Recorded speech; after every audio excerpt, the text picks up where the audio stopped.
বাংলাদেশের ভবিষ্যৎ সন্তান যারা, তাদের শিক্ষার ব্যবস্থা ঠিকভাবে করা হয় না, এলাকার রাস্তাঘাটে ঠিকভাবে পুনর্নির্মাণ করা হয় না, মেরামত করা হয় না, হাসপাতালগুলোতে ঠিক মতো ডাক্তারের ব্যবস্থা করা হয় না, স্কুল কলেজগুলোতে ঠিক মতো শিক্ষকদের ব্যবস্থা করা হয় না।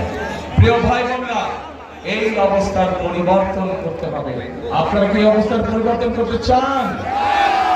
তাহলে প্রিয় ভাই বোনেরা, আমরা অতীতে দেখেছি ধানের শীষ যতবার দেশ পরিচালনার দায়িত্বে ছিল, ধানের শীষ চেষ্টা করেছে যে এলাকার উন্নয়ন করতে, স্কুল কলেজ রাস্তাঘাট মসজিদ মাদ্রাসা নির্মাণের চেষ্টা করেছে। ধানের শীষ চেষ্টা করেছে কিভাবে নারীদের শিক্ষার ব্যবস্থা করা যায়। ধানের শীষ চেষ্টা করেছে কিভাবে বেকারদের কর্মসংস্থানের ব্যবস্থা করা যায়। প্রিয় ভাই বোনেরা, এই দিনাজপুর অঞ্চলকে সমগ্র বাংলাদেশ জানে কৃষি প্রধান দেশ হিসাবে, কৃষি প্রধান এলাকা হিসেবে, তাই তো নাকি?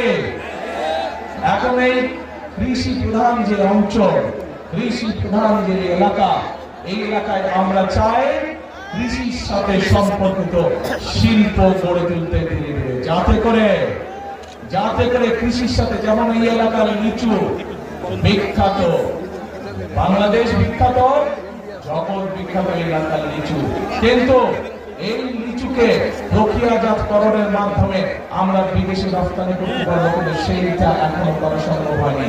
কিন্তু 12 তারিখে নির্বাচনে ইনশাআল্লাহ বিএনপি জয়যুক্ত হলে, ধানের শীষ জয়যুক্ত হলে আমরা চাই এই দিনাজপুর তৈরি করতে, যার মাধ্যমে এই এলাকার ছেলেমেয়েদেরকে আমরা বিভিন্ন বিষয়ে ট্রেনিং দিতে চাই, বিদেশি ভাষা শিক্ষা দিতে চাই আমরা, যার মাধ্যমে তারা দেশেই হোক বিদেশি হোক কর্মসংস্থান করতে পারে, নিজেদের কর্মের ব্যবস্থা করতে পারে। কি ভাই, এটি কি করবো আমরা? এই ভবিষ্যতে ট্রেনিং ইনস্টিটিউট করবো? আচ্ছা, যদি কোথাও বলতে হবে ভাই কি করবো, আমি তো বলছি করবো, আপনারা যদি বলেন চাই, তখন ইনশাআল্লাহ আমরা করবো। চাই ইনশাআল্লাহ। এখন প্রিয় ভাই বোনেরা, শুধু তাই নয়, এই যে মঞ্চের চারদিকে হাজার হাজার মা বোনেরা আছে, মঞ্চের ডানের বামে হাজার হাজার মা বোনেরা আছে, এই মা বোনদের শিক্ষার জন্য এই এলাকার সন্তান খালেদা জিয়া, উনি যখন দেশ পরিচালনার দায়িত্বে ছিলেন, তখন সারা দেশের মেয়েদের শিক্ষার ব্যবস্থা ফ্রি করে দিয়েছিলেন ইন্টারমিডিয়েট পর্যন্ত। আমরা চাই আগামী বিএনপি সরকার এই মা বোনদেরকে, যে মা বোনদেরকে খালেদা জিয়া শিক্ষার আলো পৌঁছে দিয়ে গেছে, সেই মা বোনদের সহ খেটে খাওয়া যত নারী আছে, যত গৃহিণী আছে, সবার